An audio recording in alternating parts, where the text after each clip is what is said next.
Eu agora também passo a proferir o meu voto. Em primeiro lugar, queria renovar meus cumprimentos a todos, renovar meus cumprimentos aos eminentes advogados e advogadas que fizeram as suas sustentações orais, que foram recebidos em audiência, entregaram memoriais, fizeram um trabalho diligente ao longo de todo o processo e trouxeram realmente diversos elementos para a nossa reflexão para este julgamento.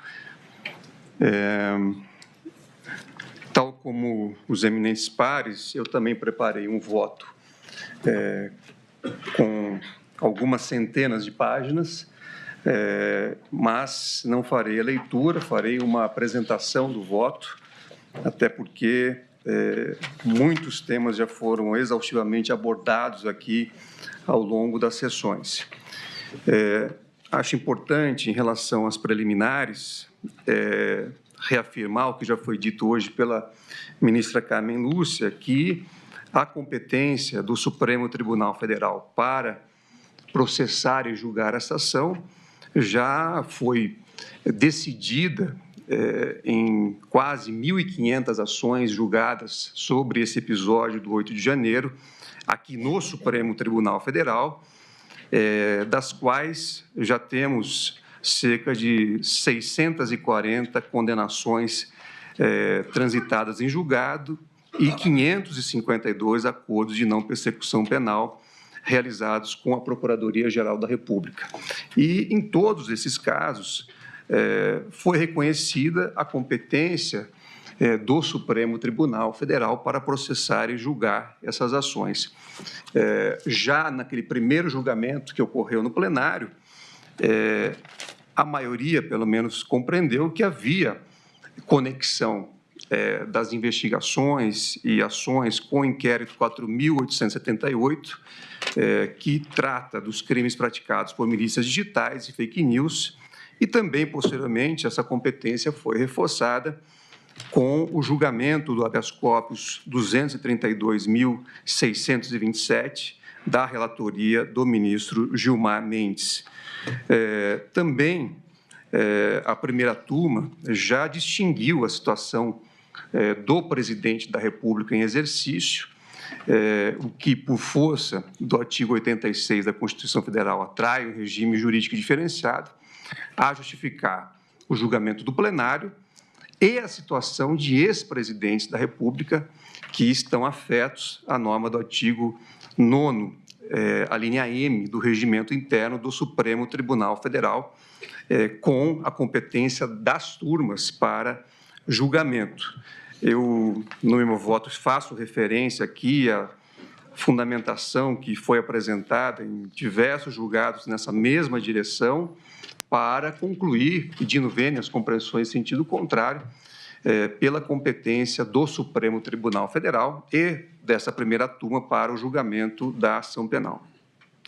Em relação à tese de cerceamento de defesa por document dump, que foi também trazida e reforçada, é importante lembrar que, como já foi dito aqui pelo ministro Alexandre de Moraes, inúmeras vezes, todos os documentos que foram carreados aos autos pela Polícia Federal foram disponibilizados à defesa através de link específico. Sua Excelência, o eminente relator, em decisão proferida no dia 12 de maio de 2025, determinou que fosse encaminhado esses links com todo o material disponibilizado pela Polícia Federal para as defesas constituídas pelos réus da presente ação.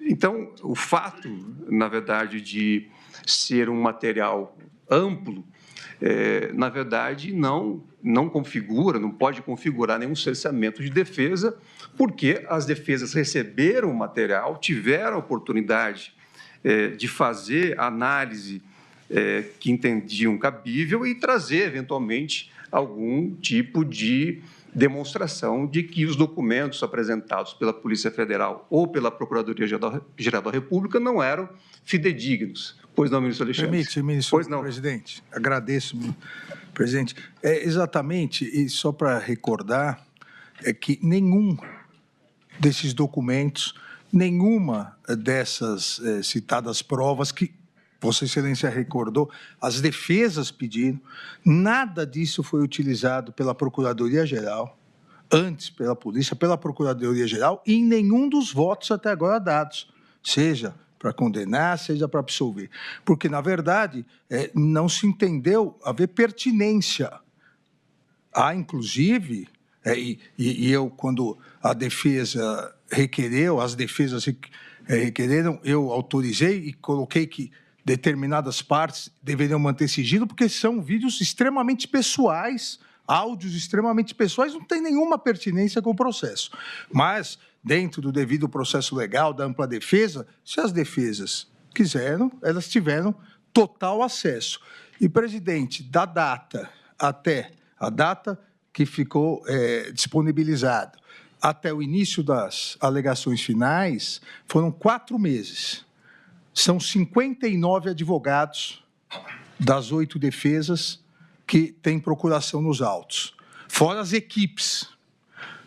Pergunto a Vossa Excelência, sabe quantos documentos eles juntaram como pertinentes? Nenhum, porque não há nenhuma pertinência. Então, não houve nenhum cerceamento de defesa, houve total ampla defesa e contraditório, e essas provas são totalmente impertinentes. Obrigado, ministro Alexandre. Nessa linha... Pela derradeira vez, pois não, agradeço Vossa Excelência até para cumprir meu compromisso com a ministra Carmen. Ontem nós conversávamos, ministro Zanin, e peço sua permissão para reproduzir sobre o que no meu voto eu chamei de hermenêutica ornitorrinco, que é a hermenêutica exótica, né?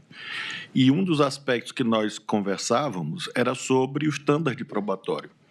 E Vossa Excelência lembrou uma metáfora muito conhecida, mas que é muito útil, que é do bovídeo esquartejado, ou do boi fatiado.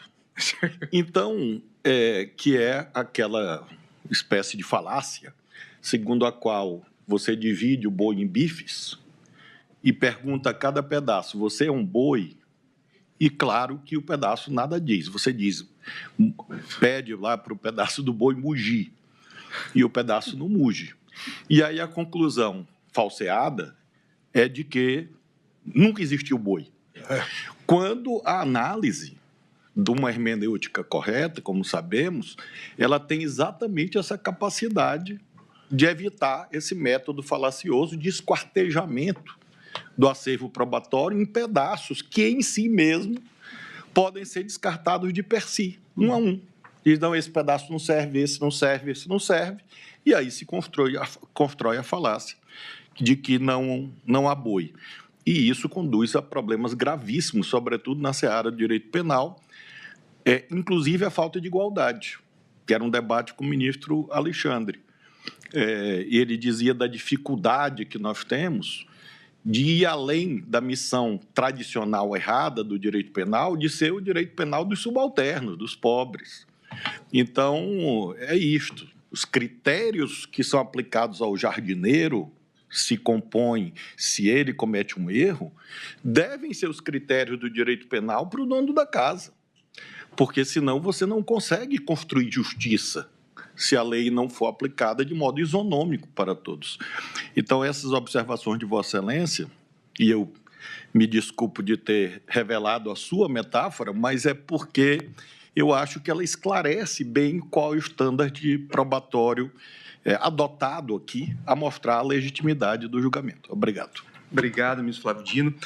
E no meu voto eu anotei que não se pode deixar de registrar que nos tempos atuais, em que pessoas e empresas acumulam grande volume de dados e informações, investigações complexas que possam envolvê-las possivelmente levarão em consideração, de igual forma, grande volume de dados e informações. Por essa razão, fala-se em maxi-processos ou megaprocessos criminais. Não há dúvida de que os advogados devem ter pleno acesso a esse acervo para que possam fazer a seleção que entender necessária para a melhor defesa técnica de seus constituintes. Muitas vezes, esse acesso pressupõe o auxílio de especialistas em informática ou em acesso a dados e dispositivos, cabendo aos causídicos identificarem e terem à disposição profissionais que possam auxiliá-los nessa empreitada.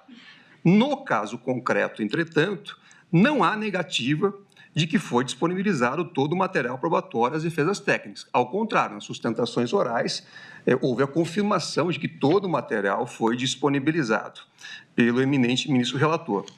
Então, se houve alguma dificuldade de manipulação do material, caberia aos ilustres advogados buscarem o auxílio técnico que mencionei, o que não identifiquei nos autos. Tampouco foi trazido, como foi lembrado aqui pelo ministro Alexandre de Moraes, o eminente relator, até a última manifestação das defesas técnicas, qualquer documento ou informação que tenha sido coletado no acervo fornecido que possa infirmar as acusações veiculadas pela Procuradoria-Geral da República.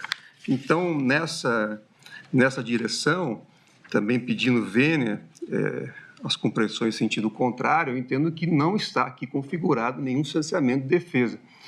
Aqui, todos nós somos juízes, mas temos experiências diversas a partir das nossas carreiras profissionais. E eu me lembro, como advogado, ter trabalhado com arquivos de 80, 100 terabytes, inclusive sem a disponibilização por link ou por qualquer outro meio, mas sim trabalhando dentro de sala-cofre da Polícia Federal fazendo análise. Então, aqui, inclusive, foi, ao meu ver, facilitado o trabalho das defesas a partir do encaminhamento da íntegra do material na forma decidida pelo eminente relator.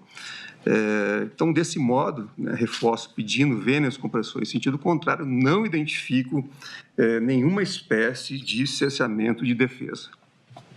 Houve nova imputação de suspeição do ministro relator em razão do indeferimento pontual de diligências no curso da instrução, mas, na minha compreensão, também não há qualquer indício de parcialidade.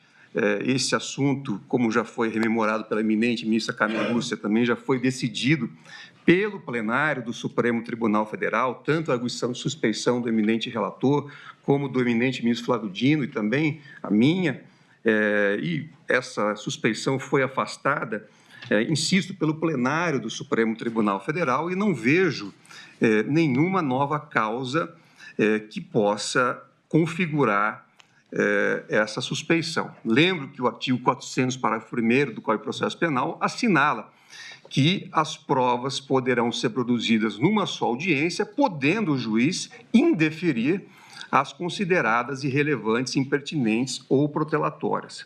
Também o questionamento sobre a aplicação de medidas cautelares de ofício após notícia de descumprimento de medida anteriormente aplicada é tema recorrente, não há qualquer vício, isso vem da aplicação do artigo 282, parágrafo 5º do Código de Processo Penal.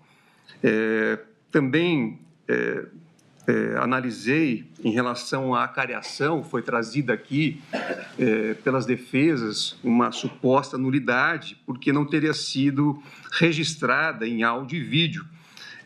No entanto, além do fundamento já trazido pelo eminente relator, ou seja, a necessidade de preservação do material, é importante lembrar que o artigo 229 do Código de Processo Penal, em seu parágrafo único, ao tratar da acariação, diz literalmente que os acariados serão reperguntados para que expliquem os pontos de divergência, reproduzindo-se o termo em ato de acariação. Então, em ato de acariação. Então, não há aqui, inclusive, previsão ou obrigação do julgador de fazer esse registro, sobretudo se houver algum tema sensível que possa prejudicar o bom andamento do processo. Também não vejo, dessa forma, nenhum tipo de vício que possa configurar suspeição do eminente relator. Antes de avançar, também faço questão de registrar aqui meus cumprimentos ao ministro Gilmar Mendes, nosso decano do Supremo Tribunal Federal, que por um lapso não fiz o registro no início da sessão. É um prazer tê-lo aqui, ministro Gilmar. Também houve alegação de violação ao princípio acusatório durante os interrogatórios, sob a argumentação de que o eminente relator teria feito diversas perguntas aos réus da presente ação. No entanto, o artigo 287 do Código de Processo Penal diz expressamente que, aliás, o 188, que o juiz deve realizar o interrogatório. O artigo 188 diz: após proceder o interrogatório, o juiz indagará das partes se restou algum fato a ser esclarecido, formulando as perguntas correspondentes se o entender pertinente e relevante. Diferentemente de outros procedimentos, como o tribunal do júri, em que esse formato é diferente, no processo comum, como é o caso, cabe ao juiz efetivamente realizar o interrogatório por força de expressa disposição legal. Pois não, ministro Alexandre. Presidente, só uma complementação que Vossa Excelência disse, exatamente porque o interrogatório no processo comum é o momento da defesa pessoal, da autodefesa. Por isso que o juiz, inclusive, para verificar quais as dúvidas que tem para julgar, o juiz pergunta diretamente e, como Vossa Excelência colocou, as partes, elas complementam, obviamente, e já discutimos isso aqui, os réus podem alegar o direito ao silêncio, mas quem inicia as perguntas até para permitir que o réu possa mostrar ao juiz a sua inocência. Obrigado, presidente. Exato. Dessa forma que está previsto o ato em lei.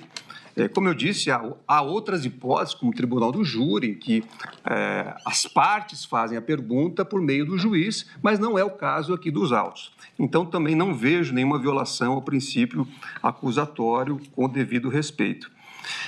Sobre a pretensão de suspensão do processo em relação ao crime de organização criminosa, alegada por parte da defesa de Alexandre Ramagem, também hoje a ministra Carmen Lúcia, assim como todos os eminentes pares que já haviam votado, com exceção do eminente ministro Luiz Fux, já afastaram essa alegação, porque, de fato, houve já um julgamento da primeira turma, especificamente sobre esse tema, que entendeu que não era possível ampliar a suspensão, além daqueles crimes ocorridos após a diplomação, porque essa compreensão pode ser extraída de forma expressa do artigo 53, parágrafo 3º da Constituição Federal. Então, não vejo aqui também nenhuma razão, com o máximo respeito, em relação a essa alegação. Também não, tal como foi dito hoje pela eminente ministra Carmen Lúcia, não vi, após um exame detalhado, nenhum vício na colaboração premiada de Mauro Cid Barbosa. Podemos ter diversos questionamentos em relação à delação, se ela deve existir no ordenamento jurídico ou não, mas o fato é que ela existe e foi aprimorada pela Lei 12.850, que, aliás, depois foi novamente aprimorada justamente para buscar garantir aos investigados e eventualmente delatados que possam ter as condições necessárias e resguardados os direitos de cada um dos atores para que a colaboração seja utilizada de forma, digamos, responsável e não para buscar alvos. E aqui, efetivamente, a despeito de algumas dissonâncias que foram apontadas, eu fiz uma leitura e uma análise atenta de todos os depoimentos e me parece que havia, por parte do colaborador, a intenção de cumprir aquilo que foi acordado com a Polícia Federal, e todas essas dissonâncias acabaram sendo esclarecidas ao longo da investigação e da instrução. Então, não vejo aqui nenhum tipo de vício nessa colaboração na esteira de todos os votos que me antecederam que foram proferidos nas sessões anteriores e hoje pela ministra Carmen Lúcia.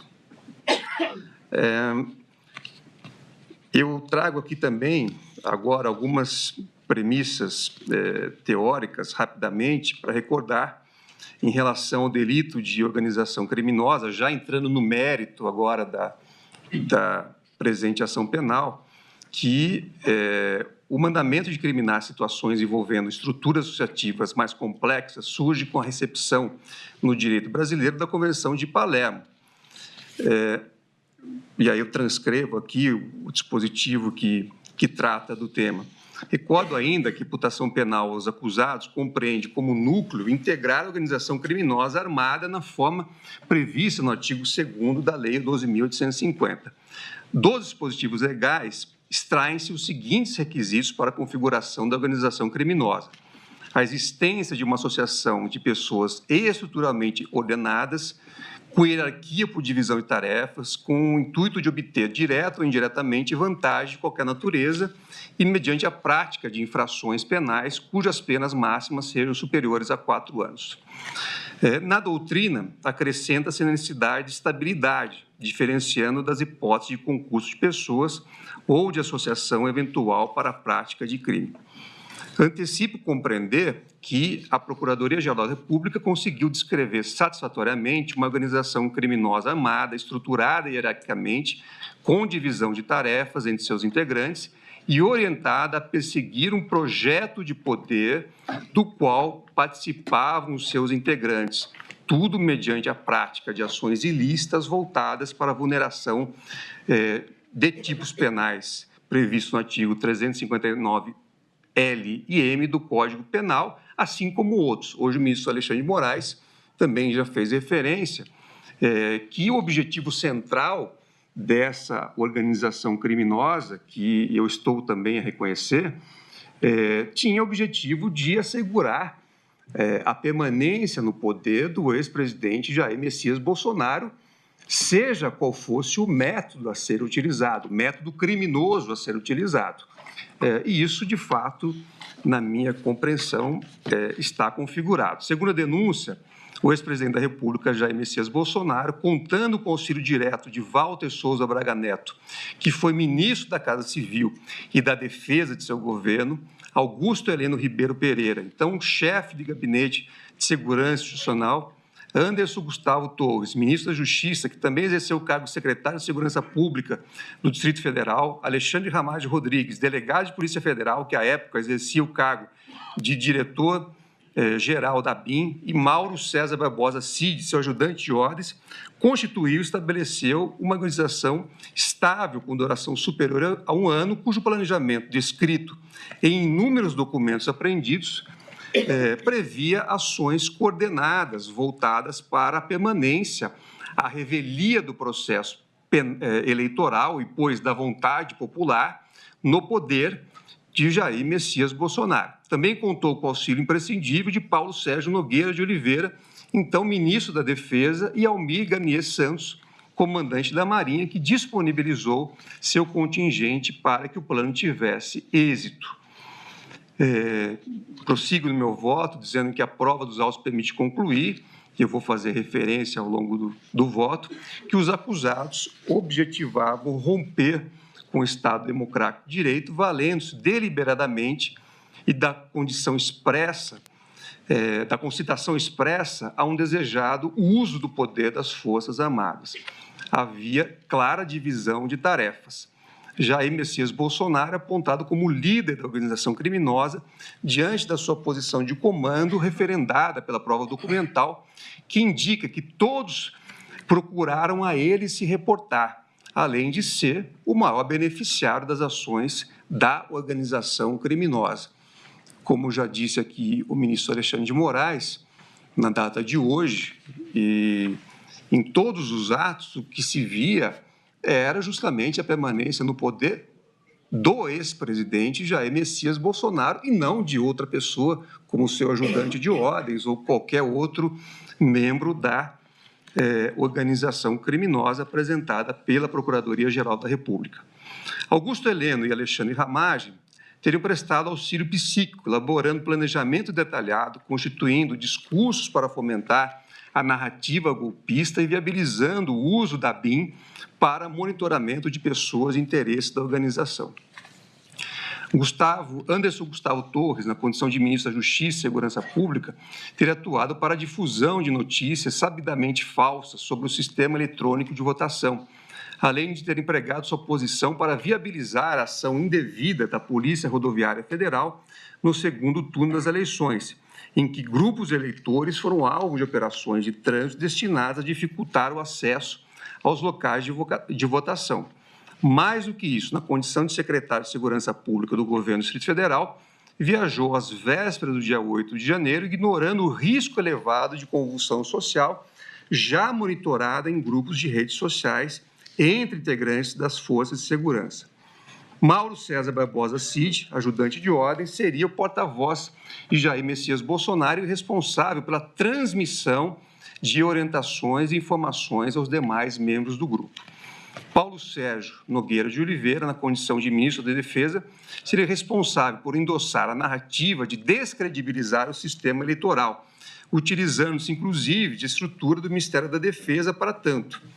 Ainda, segundo a Procuradoria-Geral da República, assumiu o papel voltar a articular o convencimento da adesão de comandantes das Forças Armadas às ações do grupo.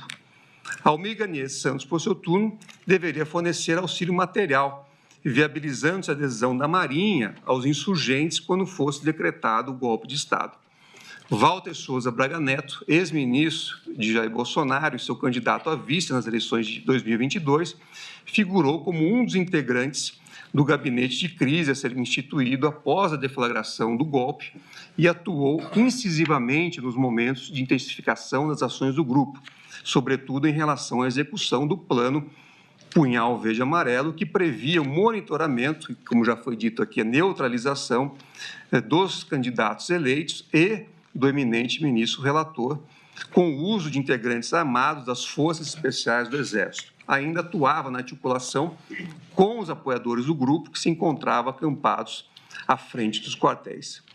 O longo iter crimes apresentado pela peça acusatória, comprovado por meio dos documentos apreendidos, com o registro de diálogos entre os integrantes da organização e com terceiros, depoimentos coletados na fase policial e durante a instrução, revela, por seu turno, a estabilidade da organização e o próprio direcionamento das ações, antes e depois das eleições de 2022, revela a continuidade do projeto em torno do escopo maior da organização, que era a manutenção de um grupo específico no poder, independentemente, friso, da vontade popular.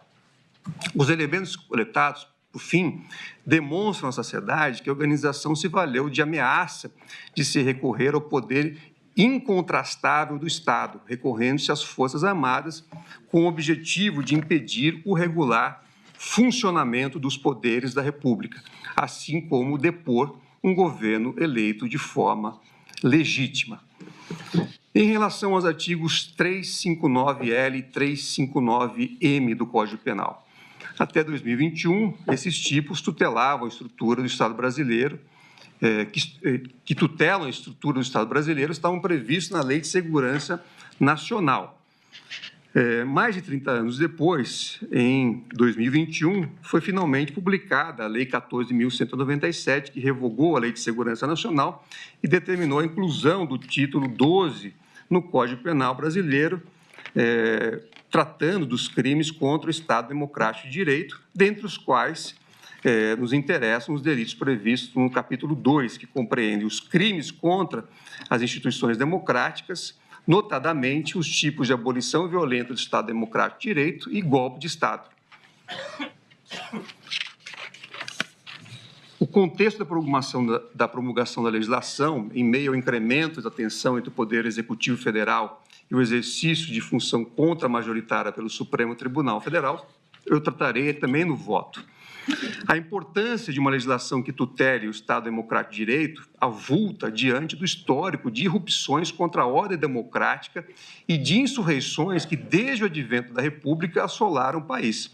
Basta rememorar a sequência de golpes de Estado vivenciados pelo Brasil, como é o caso do período chamado Estado Novo, bem como no regime militar instalado após o golpe de 64.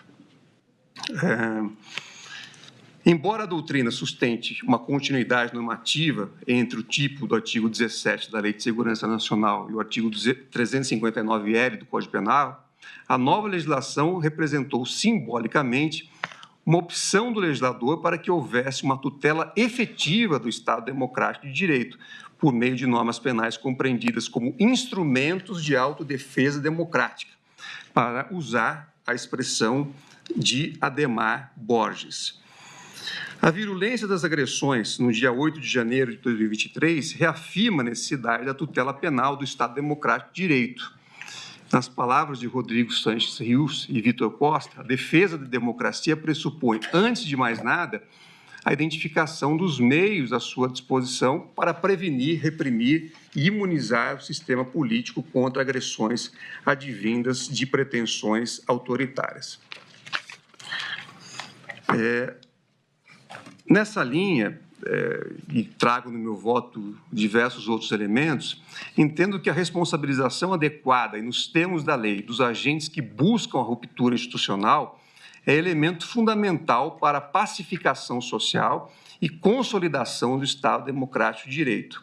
Também é preciso fixar a correta compreensão da tipificação das ofensas penais como delitos de atentado ou de empreendimento, como já foi aqui trazido também nos votos que me antecederam, enfim, sobre a natureza desse tipo ou desses tipos penais. A definição do momento do início da execução é a linha que separa os atos preparatórios não puníveis da consecução de um delito de atentado punível. Na doutrina penal, ao se buscarem alternativas para determinar o exato momento do início da execução, há teorias que enfatizam, ora, aspectos subjetivos, ora, aspectos objetivos, ou que procuram combinar ambos os aspectos. E aqui eu trago uma análise detalhada sobre a teoria subjetiva, teoria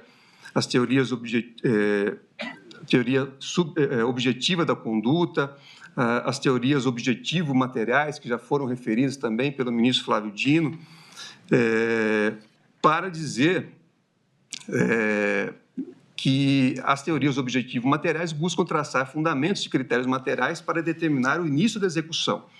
Em sua versão original, que remete à concepção de Reinhard Frank, serão atos de execução aqueles que possuem uma pertinência com a ação típica e, por um juízo natural, podem ser tidos como pertencentes à conduta típica. Adicionam-se, portanto, os critérios da imediatidade temporal e do perigo concreto para o bem jurídico. Também faço aqui uma análise da teoria do ato parcial, desenvolvida na Alemanha, também com o objetivo de delinear uma fórmula delimitadora. Segundo essa teoria, o início da execução se verifica com a prática de condutas que, de acordo com o plano do autor, estão estreitamente vinculadas ao comportamento descrito no tipo penal, que não subsistem atos intermediários entre elas e a realização típica.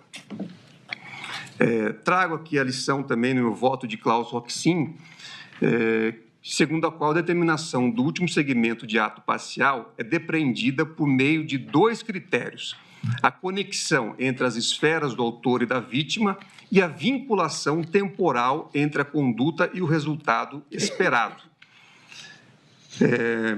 Trago uma análise também da jurisprudência alemã, que também na Alemanha há tipos similares e o Tribunal Federal Alemão tem ampla jurisprudência sobre o tema. Eu faço essa análise do meu voto para dizer, na sequência, que, na minha compreensão, embora a legislação brasileira exija de forma clara a utilização de critérios objetivos para a determinação do início da execução, é perfeitamente possível a incorporação de considerações relativas ao plano do autor, desde que conjugadas com critérios objetivos vinculados à idoneidade da conduta para alcançar o resultado.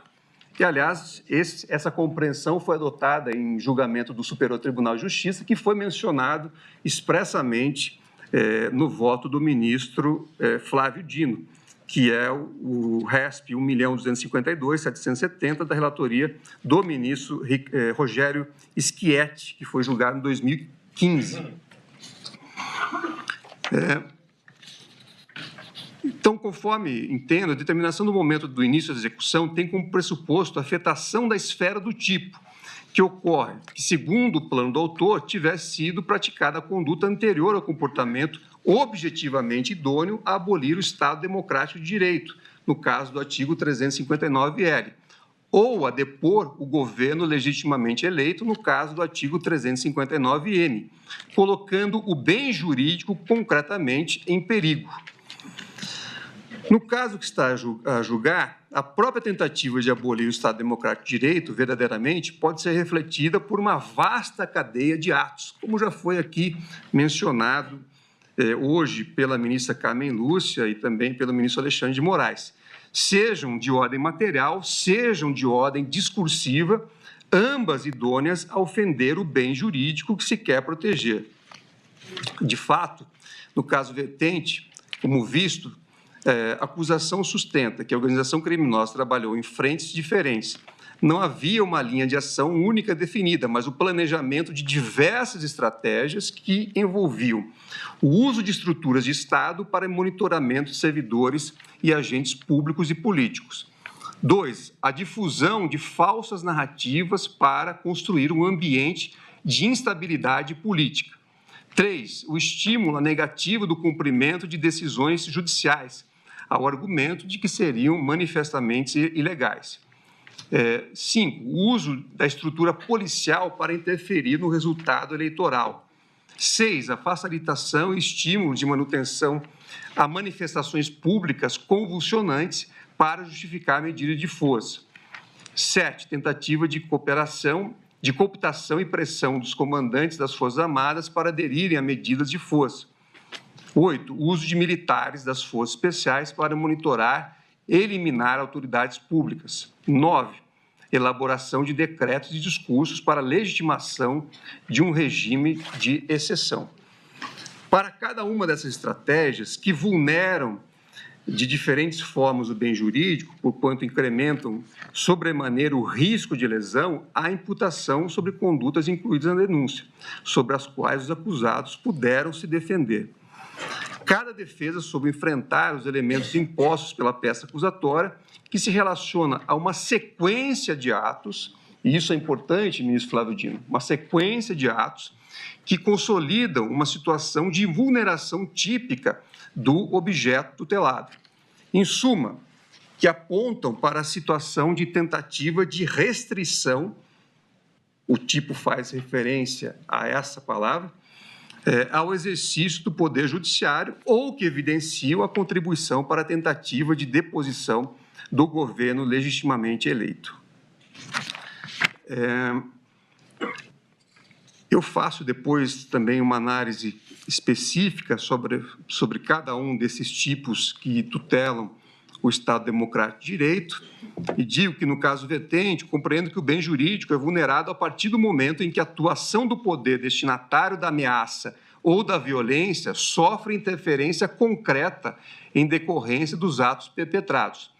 E, para ficar em único exemplo, tenho que a sistemática de veiculação de ameaças públicas a poderes constituídos e a ministros do Supremo Tribunal Federal, como recurso à retórica das Forças Armadas, tinha capacidade potencial de afetar o livre exercício do Poder Judiciário, tanto que houve a necessidade de um esforço institucional bastante grande para preservar a integridade do processo eleitoral e neutralizar efeitos desestabilizadores das graves ameaças proferidas.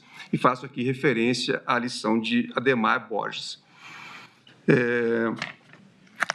Também recordo que o objeto da tutela é o Estado Democrático de Direito, sobressaindo o elemento normativo que diz respeito ao meio de execução da tentativa, promovida por violência ou grave ameaça. Entretanto, diferenciam-se significativamente na forma pela qual tutelam o Estado Democrático de Direito, tanto o artigo 359-L como o M. Então, eles não se confundem e também não há que se cogitar, por isso, do princípio da consunção.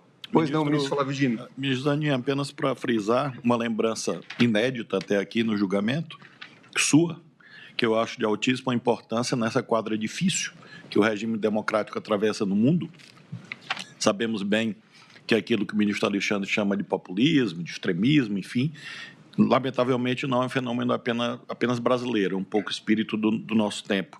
E no caso brasileiro, creio que esse julgamento é um sinal muito importante para o Brasil também, esperamos nós, para outras experiências democráticas, e é muito importante o ato de Vossa Excelência de sublinhar que não é só impedir, restringir. E isso tem uma eficácia profilática muito importante para outros casos.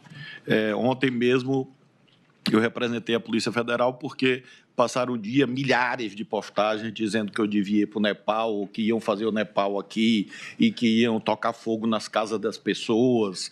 E eu sempre me preocupo muito com isso, porque nós sabemos que essas coisas, infelizmente, ganham materialidade. Então, do ponto de vista preventivo, é muito, muito relevante a lembrança de Vossa Excelência. Não é só impedir, restringir. Também. Obrigado. Presidente. Pois não, ministro. Mas só uma observação. O que eu denomino, corretamente foi dito pelo ministro Flávio, mas é um pouco mais amplo, é o novo populismo digital extremista. Porque, na verdade, analisando, eu tive a oportunidade de analisar minha tese de cátedra na Universidade de São Paulo, de titularidade, no mundo todo, o leste europeu, Europa, Estados Unidos e Brasil, esse novo populismo extremista que se baseou na tentativa de destruição das instituições, utiliza as redes sociais com o que eu sempre denominei as milícias digitais, ou para destruir reputações, para destruir imagens, ou para criar e auxiliar a criar essas, hoje é o termo que se usa muito, narrativas, como a ministra Carmen Lúcia bem disse, para dizer que em determinado local as urnas eletrônicas são fraudulentas, não funcionam. Então, na verdade, eles não atacam mais a democracia, atacam os instrumentos que levam à democracia. Se as urnas eletrônicas são manipuladas, se a justiça eleitoral é manipulada, não é que eu não sou democrata, eles não são. Então, vamos acabar com isso, damos o golpe até conseguirmos retornar. Então, é muito grave o que vem acontecendo no mundo todo e foi muito grave o que aconteceu no país. Obrigado, presidente. Imagina. E por isso, aliás, eu já disse aqui no início do meu voto, quer dizer, é necessário haver instrumentos para garantir o Estado Democrático de Direito. E esses dispositivos, o 359L e o M, têm exatamente essa finalidade. Nós temos os instrumentos. Presidente, se Vossa Excelência me permite, que o que era golpe de Estado foi passado, e o professor Newton Minhoto ensina bem isso, fala-se em golpe de Estado, em que o Cícero, nas Catilinárias, quando Catilina tenta chegar ao poder, ele fala-se em golpe de Estado, mas antes era uma questão política. Com o Estado de direito, todo mundo tem que se submeter ao direito, governantes e governados, precisa-se, portanto, de passar para o próximo degrau histórico. É uma questão de direito. Logo, se quem atua no golpismo não é incriminado nem punido, é o que o Vitor Hugo dizia. Então, isso vira um exemplo. Pode fazer, porque nada acontece. No máximo, você não chega ao poder ou não mantém o poder. E por isso é que ele fala na terceira fase do que é golpe de Estado, e é isso que foi tipificado com este nome, adotando-se essa expressão, é exatamente o descumprimento do direito dentro de um Estado de direito. Então, esta corrosão interna é um vírus mesmo. O corpo, a pessoa está ali, mas ela está com a doença gravíssima e vai morrer. Ele é insidioso, invisível, e, portanto, um dia você tem um dor no braço, outro dia não sei, mas é tudo, como disse o ministro Flávio, se eu for um especialista, ele vai dizer, não, isso aqui é um problema de alergia. Até uma hora que, não, isto tinha um núcleo doente que foi se espalhando e contaminando o corpo inteiro. Ora aparecia como alergia, ora aparecia como doença, mas você dizia sempre que não estava bem de saúde. A saúde política e jurídica no Estado democrático de direito exige o que vale para nós, seres humanos. A pessoa inteligente cuida da saúde para não tratar da doença. É preciso que a gente cuide de cada coisa. Então, eu acho que é exatamente o que Vossa Excelência afirma e que o ministro Alexandre afirma como sendo esta corrosão interna. É uma contaminação de uma doença contrária ao direito. Esse julgamento, ministra Carmen, é um check-up da democracia. Eu espero que seja... Me apropriando da metáfora de Vossa Excelência. E eu espero que seja este julgamento um remédio para que não volte com frequência. A recidiva não é boa. Obrigado, ministra Carmen, ministro Flávio. Eu prossigo dizendo que o artigo 359-L veda qualquer ação que promova o impedimento ou a restrição ao exercício dos poderes. Não exige golpe, deposição ou substituição. O crime é praticado, portanto, sem a necessária mudança governamental. Como definem Sanches, Rios e Costa, a coação violenta dos poderes constituídos passou a constituir-se em modus operandi da tentativa de abolição do Estado democrático. Já o artigo 359-M proíbe a tentativa de deposição de governo legitimamente eleito. A ideia nuclear do tipo aqui volta-se ao afastamento ilegítimo do governo legalmente constituído, ou seja, o chefe do Poder Executivo Federal, por meio de violência ou grave ameaça. Além da especialidade do tipo, diferenciam-se, pois, os elementos nucleares da vedação constitucional, que não se comunicam. Ambos protegem o Estado democrático de direito de formas diversas. Por isso, como eu já adiantei, não há que se cogitar, na minha compreensão, pedindo vênia às compreensões em sentido contrário, em consunção, especialmente quando as ações são temporal e materialmente diversas, ainda que animadas pelo mesmo objetivo final, manter-se no poder de forma ilegítima. Então, a partir dessas constatações, reitero entender também comprovada a materialidade delitiva, inclusive em relação aos elementos normativos, violência e grave ameaça. Esses são conceitos tradicionais do direito penal, mas que carecem de maior precisão, tendo em vista a peculiaridade do tipo penal em questão. A violência é tradicionalmente concebida como emprego da força física que recai sobre algo, a depender da conformação típica como uma pessoa ou coisa, ao passo que a ameaça é definida como promessa de um mal futuro a alguém, seja por meio de palavras, gestos ou escritos, idônea para provocar efeito coercitivo sobre a vítima, ou seja, para restringir sua liberdade de decisão. Contudo, considerando a natureza coletiva do bem jurídico protegido pelo tipo, os conceitos de violência e de ameaça devem ser interpretados, na minha compreensão, a partir da finalidade do empreendimento de depor o governo legitimamente constituído. Ressalto que, ao contrário de outros tipos penais que exigem esses meios executivos sejam empregados contra a vítima ou alguma pessoa, o artigo 359-M não delimita o objeto material da conduta.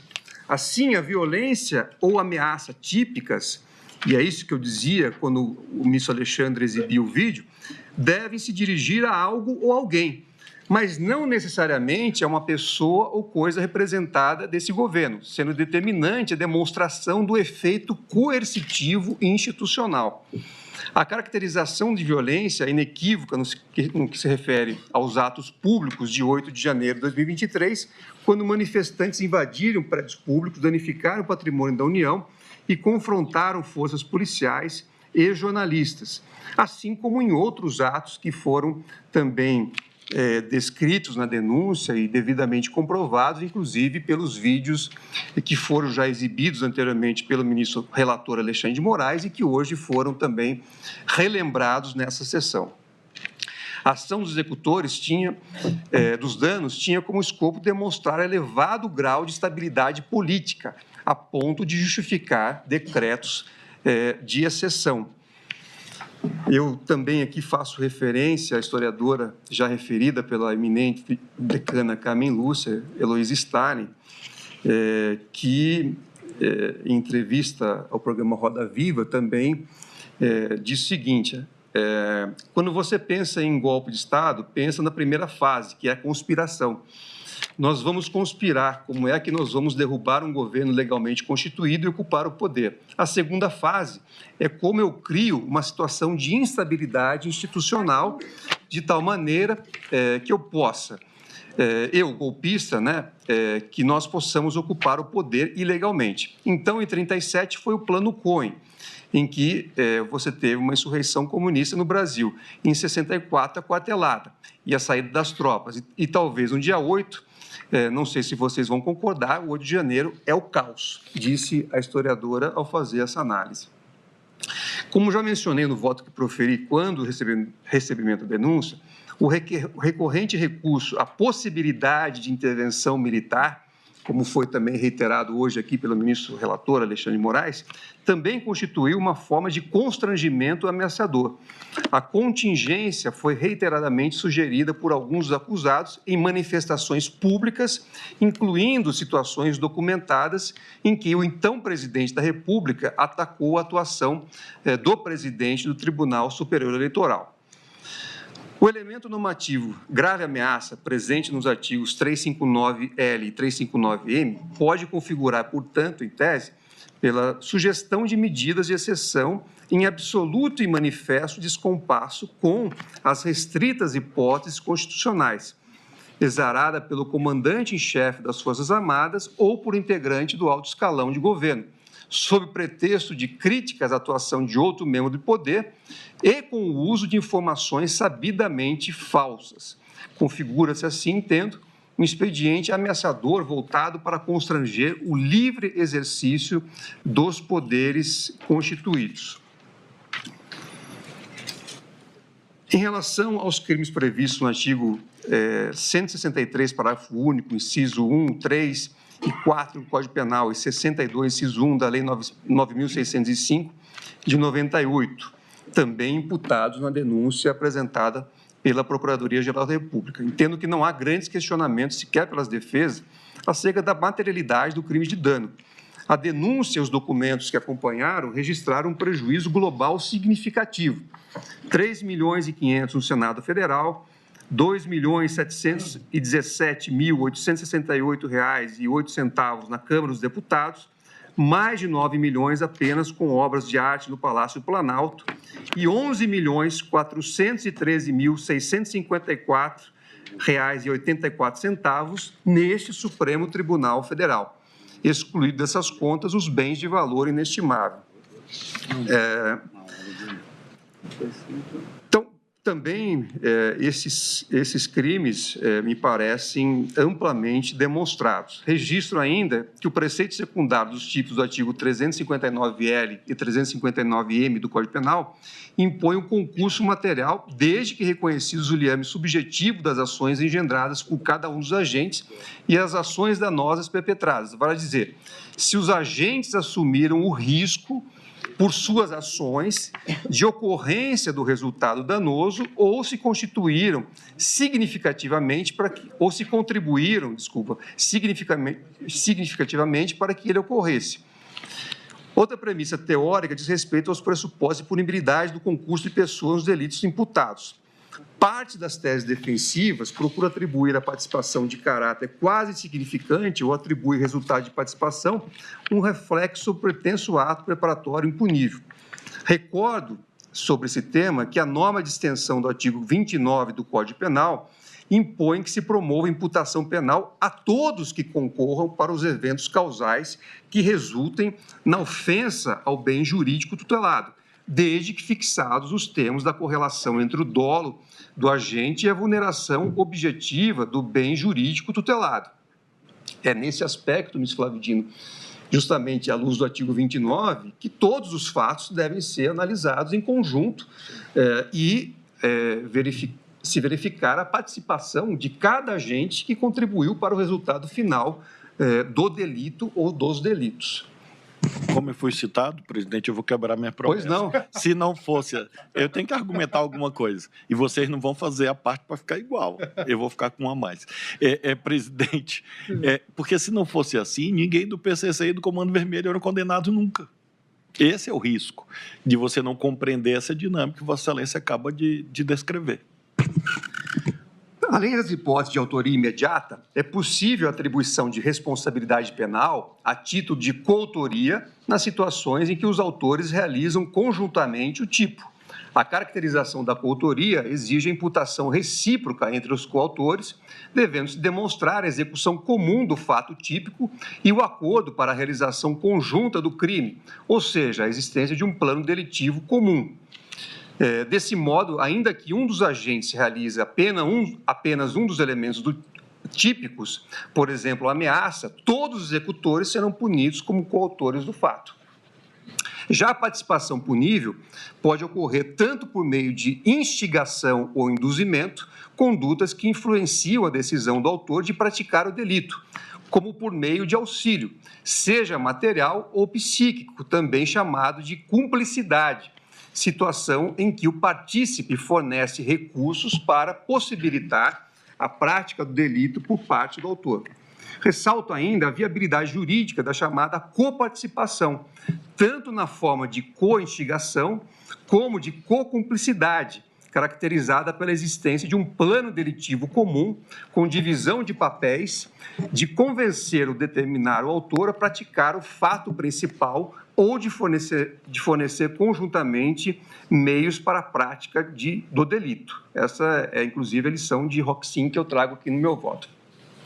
Também são puníveis a instigação em cadeia, o auxílio à instigação e a instigação ao auxílio, comportamentos anteriores à participação vinculada ao autor do fato principal. Como ressalta Klaus Roxin, sobretudo em contextos de organizações criminosas, é comum que o sujeito que arquiteta o fato não se comunique diretamente com os executores e, por vezes, sequer seja por eles conhecido, de modo que, na minha compreensão, a ausência de vínculo direto entre os partícipes e o autor do fato é indiferente para a atribuição de responsabilidade, bastando a demonstração do vínculo do partícipe com o instigador ou com o cúmplice. Também trago a lição novamente de Klaus Roxin, indicando que, segundo o eminente autor, ele fundamenta o conceito de auxílio como um incremento causal do risco, argumentando que somente quem dolosamente melhora as chances do autor e aumenta o risco para a vítima assume um ataque autônomo ao bem jurídico.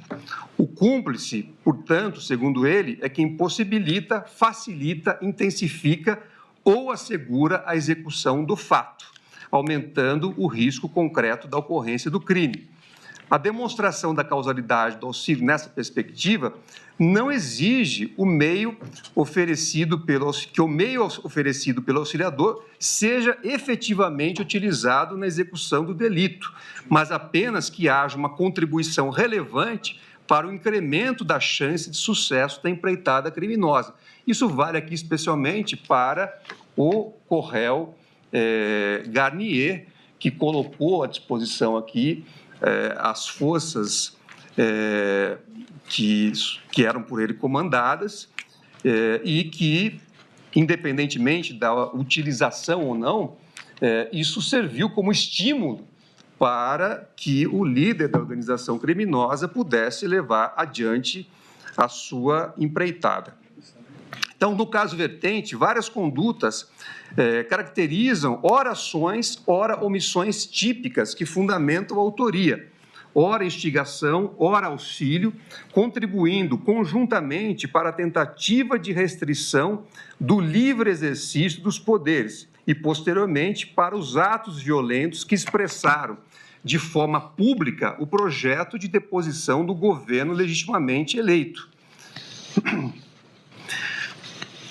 Também se afirma, como fez a defesa do ex-presidente Jair Bolsonaro, que não seria possível reconhecer instigação em suas ações por se tratar de crimes multitudinários, já que a instigação exigiria como premissa o dolo dirigido à afetação de fatos e pessoas determinadas. Isso, inclusive, consta nas alegações finais, com um parecer que foi juntado e foi trazido aqui na sustentação oral. A defesa argumenta inicialmente que isso decorreria da exigência do dolo duplo do partícipe. Na sequência, desloca o debate para a cumplicidade através de ações neutras, mesclando auxílio e instigação, que são categorias distintas, e argumenta que a punição do partícipe exigiria o conhecimento dos planos delitivos, aqui é textual, do sujeito que se beneficia da contribuição prestada. A posse retorna à questão do elemento subjetivo da instigação, alegando que não haveria dolo dirigido ao fato, pois a violência ou ameaça que integram o tipo, segundo a defesa, nunca foram objeto de qualquer dos pronunciamentos do acusado. Entendo que não assiste razão com devido respeito. Em primeiro lugar, já é possível afastar o argumento vinculado ao debate sobre a limitação da responsabilidade penal em caso de cumplicidade através de ações neutras. Isso porque a imputação que aqui se trata é de instigação, isto é, de determinação da vontade ou decisão do autor de praticar o delito, e não de auxílio ou cumplicidade, que se refere a uma contribuição por meio de fornecimento de recursos, sejam materiais ou psíquicos. Ademais, uma determinação moral substanciosa, como a exarada pelo ex-presidente, está longe de ser neutra, como nos grupos de casos que orientam esse debate. Em segundo lugar, reputo relevante ressaltar que, ao citar parecer que faz referência aos trabalhos de Beatriz Camargo e Klaus Roxin, a defesa menciona argumentos que, na verdade, dizem respeito a uma crítica à teoria causal da instigação, não havendo qualquer menção à instigação de crime de multidão, como faz crer em suas alegações. Beatriz Camargo, ao dizer que, textual, o critério do condicionamento causal para a decisão do autor incluiria uma infinidade de situações nas quais as pessoas influenciam o comportamento das outras, esclarece na fase anterior que se trata de uma crítica à teoria causal do conceito de instigação, concepção que se satisfaz com a contribuição causal para a resolução criminosa. Já Klaus Roxin, no trecho citado, também traz uma crítica a essa mesma teoria, argumentando que a instigação tem que impedir o autor diretamente ao crime. Nesse trecho, o autor comenta diferentes casos concretos, nenhum deles referentes a crimes multitudinários. A crítica ali traçada, portanto, é de que fatos cotidianos podem servir como estímulo ou influência para o cometimento de crimes e que isso, por si só, não é suficiente para afirmar a instigação, já que meros estímulos não aumentam de forma relevante o risco para os bens jurídicos. De qualquer forma, afastar a teoria causal não implica dizer que a instigação exige uma comunicação direta do instigador com o autor do crime. Como defende Beatriz Camargo, e a textual, a instigação não deve ser compreendida simplesmente como causação ou reforço da resolução criminosa, nem como uma relação de dependência no sentido do domínio fático do autor em relação ao instigador. Ao contrário, a única relação de dependência relevante que se pode estabelecer entre o autor e o instigador é de caráter normativo. Assim, continua o autor, o instigador, com a sua conduta, se responsabiliza pelo motivo que o autor do crime tem para agir, de modo que não é possível compreender as razões do autor do crime sem mencionar a pessoa do instigador. Dessa forma, o mero fornecimento de conselhos não seria prima facie suficiente para caracterizar a instigação, mas, conforme entendo, a incitação pública e reiterada pode caracterizá-la, notadamente no caso dos autos, em que o acusado, o ex-presidente Jair Messias Bolsonaro, proferiu discursos exaltados em recorrentes manifestações públicas nas quais difundiu notícias falsas sobre a idoneidade de pessoas e instituições, inflamando a população a partir de um discurso de perseguição e aduzindo sempre a possibilidade de se recorrer ao apoio das Forças Armadas.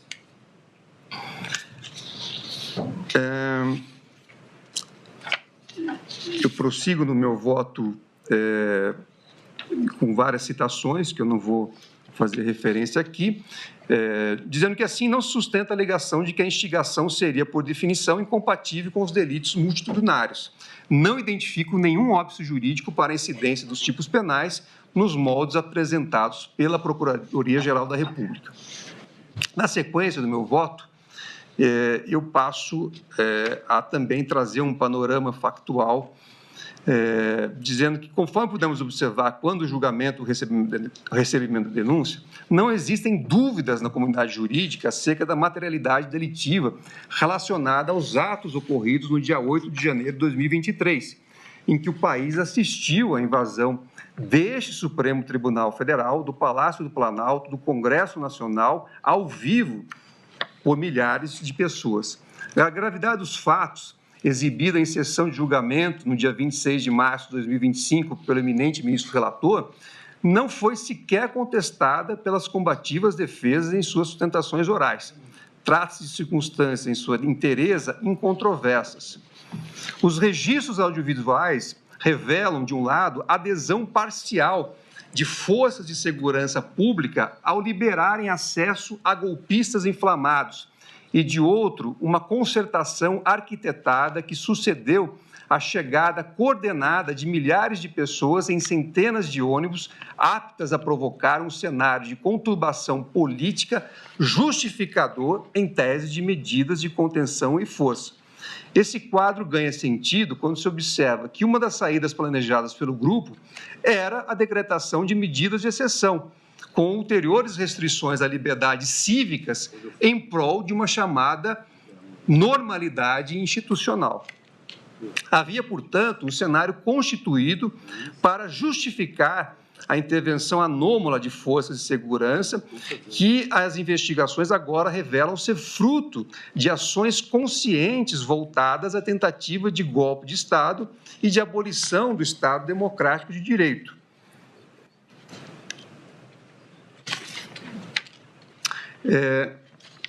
Já no momento do recebimento de denúncia, eu fazia referência que os acusados, como eu já disse aqui, constituíram uma organização criminosa com estrutura hierárquica e divisão de tarefas lideradas pelo ex-presidente da República, Jair Messias Bolsonaro. Como eu já disse também, o núcleo contava com o auxílio direto de Walter Souza Braga Neto, Augusto Heleno Ribeiro Pereira, Anderson Gustavo Torres e Alexandre Ramagem Rodrigues. Mauro César Barbosa Cid, como porta-voz e assessor próximo ao ex-presidente, transmitia as orientações dos demais. A finalidade era a elaboração e a disseminação de mensagens que deslegitimassem urnas eletrônicas, propagassem supostas fraudes e sugerissem intervenção das Forças Armadas contra as instituições. Também as investigações mostram que o grupo atuava em lives, transmissões desde meados de 2021, incitando publicamente as Forças Armadas a agirem contra as instituições democráticas, inclusive para modificar os resultados das eleições desde meados de 2021. Documentos apreendidos na sede do Partido Liberal, como pasta Memórias Importantes, com alusão à Operação 142, já referida aqui pela ministra Carmen Lúcia, detalhavam estratégias de ofensa ao Supremo Tribunal Federal, propugnando anulação de eleições, prorrogação de mandatos, substituição do TSE e interrupção do processo de transição. Outro documento encontrado na sala de Jair Bolsonaro, no PL, e no celular de Mauro César Barbosa Cid, tratava de declaração de estado de sítio, de operação da garantia de lei e da ordem, indicando plano de ruptura democrático difícil de desmentir. Reuniões ministeriais, como a de 5 de julho de 2022, com Jair Bolsonaro, membros do governo e comandantes militares, serviram para difundir o discurso da vulnerabilidade do sistema eleitoral. A participação dos outros denunciados também foi detalhada. Augusto Heleno e Alexandre Ramagem, por exemplo, planejaram o uso ilegal da estrutura de inteligência do Estado, instalando uma estrutura paralela da BIM para produzir desinformações e localizar alvos específicos. Anderson Gustavo Torres, no Ministério da Justiça, foi secretário de Segurança Pública do Distrito Federal e teve participação também na difusão de notícias falsas sobre o sistema eletrônico de votação e contribuiu para uma ruptura institucional, buscava contribuir para uma ruptura institucional ao não cumprir seus deveres de segurança no 8 de janeiro de 2023, além de usar indevidamente a Polícia Rodoviária Federal. No contexto da minuta do decreto de rompimento da ordem, o general Paulo Sérgio Nogueira de Oliveira e o almirante Almir Garnier Santos foram apontados como favoráveis ao plano, ao contrário do general Freire Gomes e do tenente brigadeiro Batista Júnior, que a ele teriam se oposto. Almir Garnier Santos, na compreensão trazida pela Procuradoria-Geral da República e comprovada pelas provas coletadas, também se colocou à disposição de Jair Bolsonaro para a execução das ordens necessárias ao cumprimento do decreto. As investigações demonstram, e foram confirmadas durante a instrução, emprego de armas, violência e grave ameaça contra os poderes da República, com auxílio psíquico material a manifestantes, tanto nos eventos frustrados de 12 de dezembro de 2022, como em 8 de janeiro de 2023, resultando em danos patrimoniais à União e a bens tombados. Também prossigo no meu voto, enfim, detalhando cada ação que foi realizada por cada um dos réus.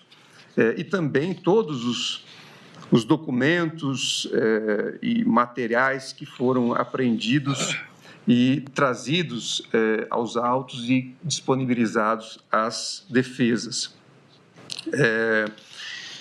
E aí prossigo dizendo que há uma evidente conexão causal entre a propagação de falsas narrativas sobre a idoneidade das instituições republicanas e o fomento a ações violentas, que se acentuam no final de 2022, após o resultado eleitoral.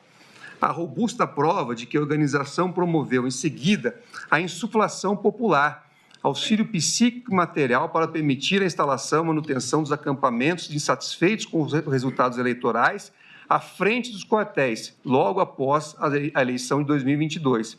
Esse apoio contou com agentes militares armados e com integrantes do alto escalão das Forças Armadas, que atuaram de forma estável no planejamento e na execução das ações de organização.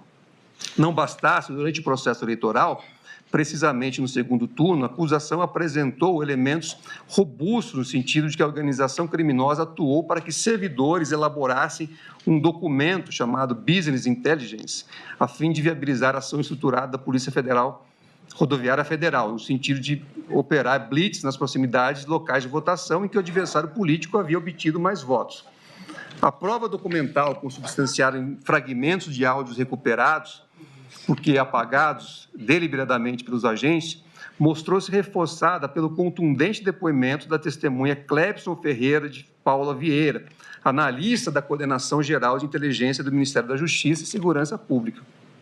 Clebson, confirmando o relato prestado à autoridade policial, relatou que Marília Alencar, diretora de inteligência do Ministério da Justiça, solicitara a elaboração de uma minuta de análise de dados que indicasse onde o adversário do então mandatário havia obtido o maior número de votos.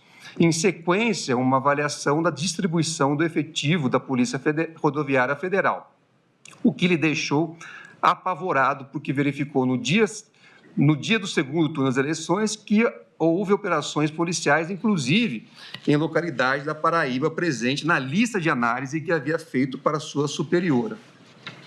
E aí eu prossigo com outros elementos do depoimento, dizendo, é evidente, pois, que a ação da organização criminosa integrada pelos acusados não se restringiu aos limites da liberdade de expressão e usou estrutura estatal armada em suas ações, ainda que não tenha chegado a deflagrar projéteis de arma de fogo.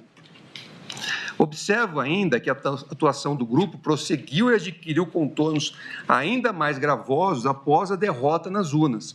Visando a permanência no poder, o grupo trabalhou com hipótese de recurso a medidas excepcionais, seja para a promoção de autogolpe, seja pela ulterior deposição do governo, que se buscava a ulterior deposição do governo legitimamente eleito, tal como narrou e demonstrou a Procuradoria-Geral da República.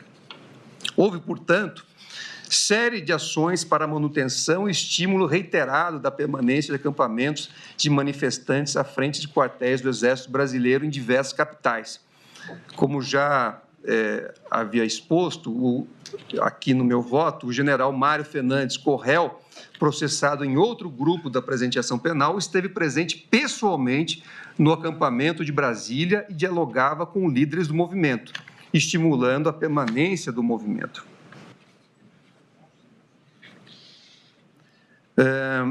As provas evidenciam, pois, a integração das ações entre os membros da organização criminosa, tudo a robustecer a tentativa de angariar apoio para fomentar o projeto de golpe que iria culminar nos atos executórios do dia 8 de janeiro de 2023. Autoridades foram monitoradas com a possibilidade real de morte, como se verificou pela revelação do plano Copa 22.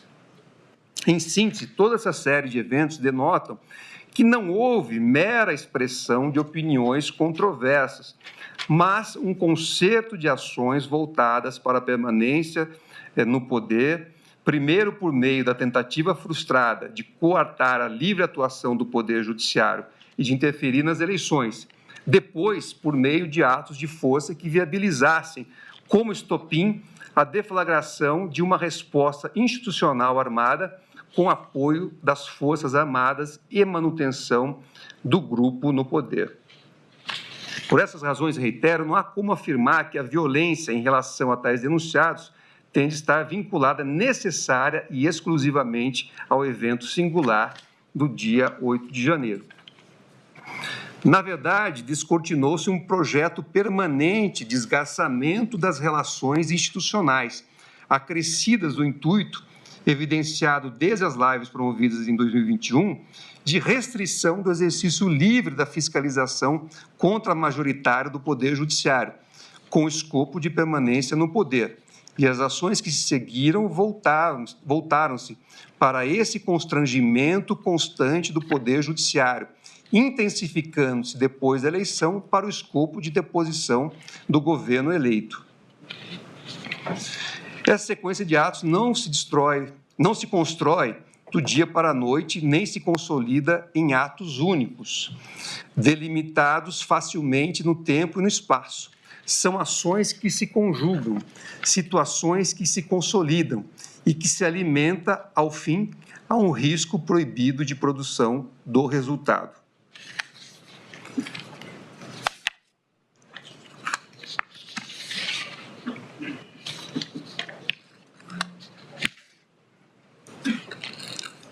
Eu depois também faço referência a diversas passagens aqui em relação aos diversos atos que foram narrados pela Procuradoria-Geral da República na denúncia e comprovados depois ao longo da instrução, para concluir, né, então, que houve a formação de uma organização criminosa armada integrada pelos acusados, que deverão ser condenados pelas circunstâncias fáticas que reputo comprovadas na forma que está descrita na denúncia e que já foi acompanhada aqui pela maioria dos votos, a partir do eminente relator, do ministro Flávio Dino, da ministra Carmen Lúcia, para reconhecer a procedência integral das acusações. No meu voto também faço uma descrição individualizada da conduta de cada um dos corréus, também apenas para aqui fazer uma rápida passagem, inclusive porque já foi hoje relembrado pela ministra Carmen Lúcia, diversos fatos que estão aqui devidamente demonstrados. Em relação a Alexandre Ramagem Rodrigues, há elementos que corroboram de forma extrema de dúvida a utilização da estrutura da ABIN como veículo de apoio às ações de monitoramento de autoridades públicas e fomento à instabilidade institucional. Denota-se o uso da estrutura estatal para interferência em investigações particulares, a indicar o desvio de finalidade em favor de uma posição ideológica, com anuência durante a gestão de Alexandre Ramagem. Cito aqui o arquivo Bom Dia, Presidente, que indica, evidente mensagem ao mandatário da República, ações que nunca poderiam corresponder às atribuições próprias do diretor-geral de uma agência de inteligência. O documento começa dizendo que, aspas, reunir grupo técnico de confiança para trabalho de aprofundamento da urna eletrônica. Evidentemente que não se trata de uma ação oficial da instituição, porquanto não há registro de instituição formal de grupos de trabalho. Mais do que isso, o acusado adiantou o resultado do grupo de trabalho, o que afasta qualquer caráter técnico do documento.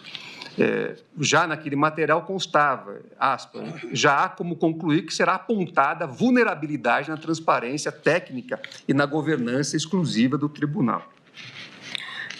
Eu continuo também analisando outros documentos do acusado, por exemplo, com outros agentes aqui envolvidos, para concluir que Alexandre Ramagem trabalhava dolosamente para planejar estratégias de desinformação que vieram a ser deflagradas posteriormente, atuando em favor da organização criminosa e respondendo, na forma do artigo 29 do Código Penal, pelos resultados que permitem o enquadramento típico de sua conduta.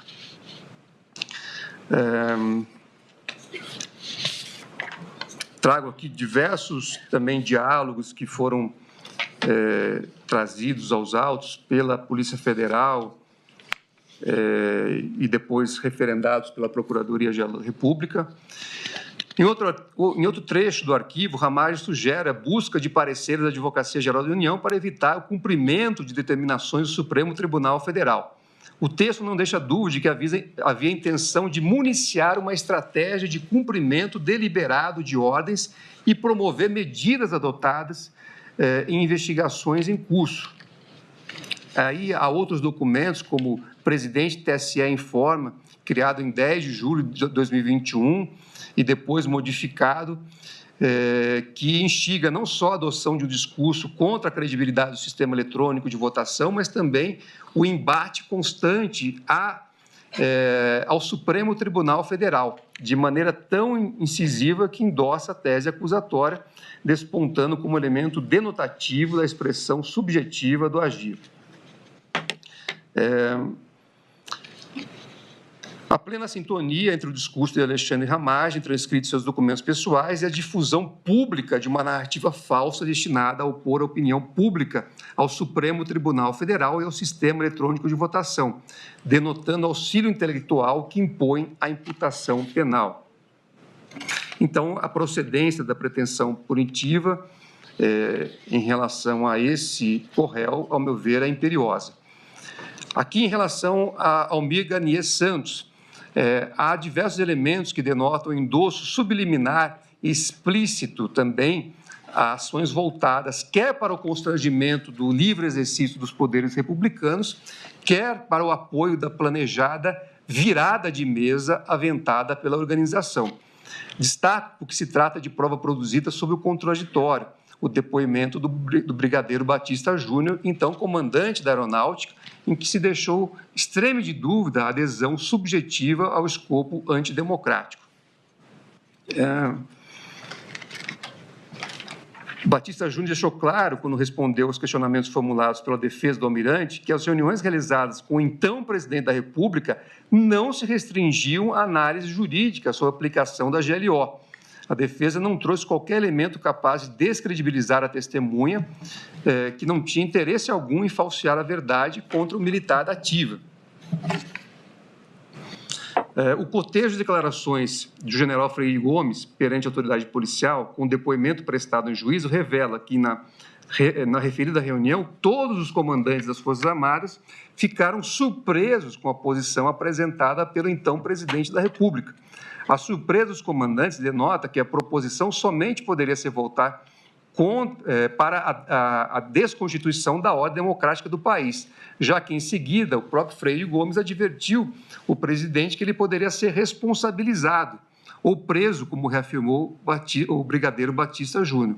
Foi nesse contexto que o almirante Garnier manifestou apoio ao presidente. Diante da proposição de medidas voltadas para a desconstituição da ordem democrática do país, é evidente que o alinhamento de um braço das Forças Armadas por meio das palavras de seu comandante representa importante, se não fundamental, auxílio psíquico e material, sem o que as ações da organização não teriam tido prosseguimento. E aí eu também destaco outros elementos que foram coletados ao longo da instrução, também o fato do seu nome figurar nas anotações manuscritas do general Augusto Heleno como comandante Garnier, que sugerem tratar-se de nome aceito pelos mentores das ações da organização. O fato de Braga Neto determinar aos difusores de ataques digitais que elogiassem o acusado e a sintomática ausência do almirante na troca de comando em 2022. Cuida-se, como já destacado aqui, de ausência inédita em momento carregado de simbolismo máximo em se tratando de instituição mais hierarquizada e tradicional das Forças Armadas. Então, também, à luz desses elementos que eu me referi e trago com detalhes do meu voto, entendo que é imperiosa a procedência da pretensão punitiva em relação a esse co-réu. Em relação a Anderson Gustavo Torres, as contingências do fato evidenciam que ele aderiu ao escopo da organização e, para além disso, contribuiu diretamente para a elaboração da narrativa falsa sobre a inidoneidade do processo eleitoral, uma vez que propagou informação pública avalizada na condição de ministro da Justiça e de Segurança Pública do então governo federal. Tem razão a Procuradoria-Geral da República quando afirma que o acusado buscou endossar, em vários momentos, as falas do ex-presidente com argumentos pretensamente técnicos, com o escopo de insuflar a população contra as instituições democráticas. Também vejo razão com o órgão ministerial quanto à ingerência do acusado no emprego da estrutura da Polícia Rodoviária Federal no segundo turno das eleições de 2022. Várias falas transcritas não são oriundas de qualquer servidor, mas sim do então ministro da Justiça e Segurança Pública, delegado da Polícia Federal, pessoa com formação suficiente para compreender a envergadura da ilicitude das declarações e do impacto que poderiam ter na opinião pública. A autoridade, é indiscutível, valeu-se de uma retórica dissociada da realidade para convencer o auditório da inidoneidade das instituições relacionadas ao processo eleitoral. Eu também trago, enfim, outros elementos, como a participação de Anderson Torres na reunião com Suvinei Vasquez, no dia 9 de outubro de 2022, para tratar das operações a serem realizadas no segundo turno das eleições. E depois prossigo com várias referências a esses e a outros fatos. Também destaco que a Polícia Federal encontrou no endereço do acusado uma minuta de decreto de estado de defesa, sem número, com 8 artigos, dentre os quais merecem destaque o título e o artigo 1º, porquanto revelam a conexão de toda a narrativa promovida pela organização criminosa. E diz lá esse documento, né, que decreta estado de defesa previsto no artigo 136, 140 e 141 da Constituição Federal, com vista a restabelecer a ordem e a paz institucional a ser aplicado no âmbito do Tribunal Superior Eleitoral para apuração de suspeição, abuso de poder e medidas inconstitucionais e ilegais levadas a efeito pela presidência e membros do tribunal, verificados através de fatos ocorridos antes, durante e após o processo presidencial de 2022. E aí, prossigo com a transcrição do documento. Então, sobressai, como ressaltado pela Procuradoria-Geral da República, a coincidência entre o conteúdo do documento e as mensagens difundidas por Jair Messias Bolsonaro nos ataques ao Tribunal Superior Eleitoral.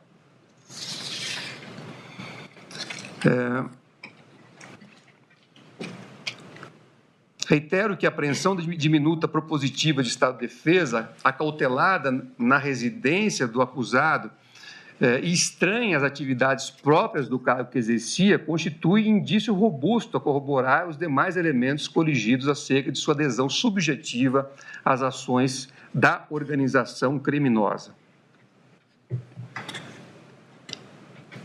A última ação comprobatória da participação de Anderson Gustavo Torres na série de atos objeto do julgamento compreende na sua conduta enquanto secretário de Segurança Pública do Distrito Federal, nomeado pelo governador Ibanez Rocha em 2023. O ponto da responsabilidade do acusado reside em sua omissão quanto à articulação entre as diversas forças de segurança, atribuição indiscutível da Secretaria e não compreende somente difusão prévia de informações, senão a articulação constante em tempo real. Aí eu cito, enfim, a questão da viagem, o relatório que foi encaminhado numa sexta-feira, supostamente não foi aberto, apenas na segunda-feira seguinte, quando a atuação demandava uma atuação permanente e em tempo real, como eu disse, do acusado pelo cargo que ele exercia.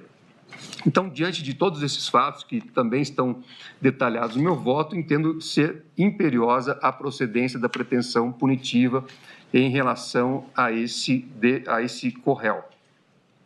Augusto Heleno Ribeiro Pereira. Quanto ao denunciado Augusto Heleno, verificou-se que a presença de um relevante quadro do Exército Brasileiro servia para avalizar os discursos e conferir plausibilidade assertiva proclamada pelo então presidente da República de que, em um cenário de corrupção sistêmica do sistema eleitoral, as Forças Armadas deveriam ser chamadas a intervir.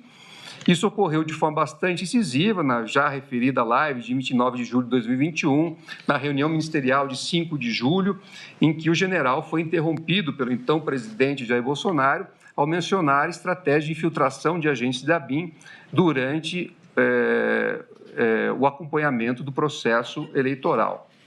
E aí cito com detalhes, enfim, a dinâmica daquela situação.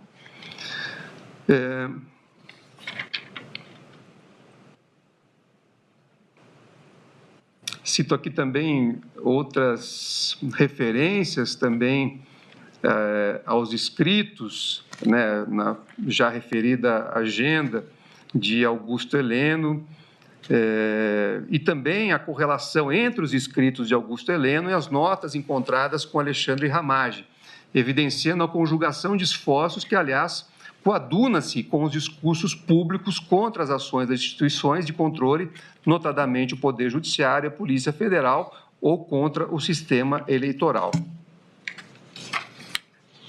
A hipótese acusatória é reforçada ainda pela apreensão do documento HD 2022-A, que previa a instalação de um gabinete institucional de gestão de crise, com o objetivo de estabelecer diretrizes estratégicas para o gerenciamento de uma prevista crise institucional. O general Heleno figurava como chefe do gabinete, enquanto o general Braga Neto seria o responsável pela coordenação geral.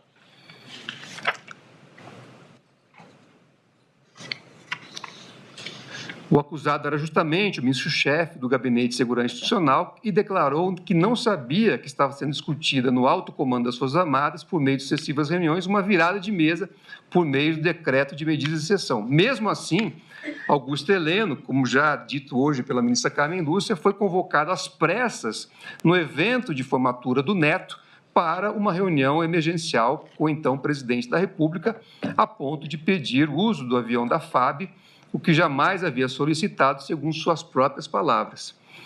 E, sem qualquer explicação, disse que a reunião não aconteceu. A versão é absolutamente implausível. Daí porque a participação do acusado Augusto Heleno Ribeiro Pereira durante todo o iter crimes das ações é incontestável. O réu forneceu auxílio intelectual e material a partir do prestígio de que dispunha perante as Forças Armadas para viabilizar o intuito de descredibilização do sistema eleitoral e para insuflação da população contra o Poder Judiciário e as instituições da República. Então, diante disso e de outros elementos, também entendo que a procedência da pretensão punitiva é imperiosa em relação a esse co-réu. Jair Messias Bolsonaro.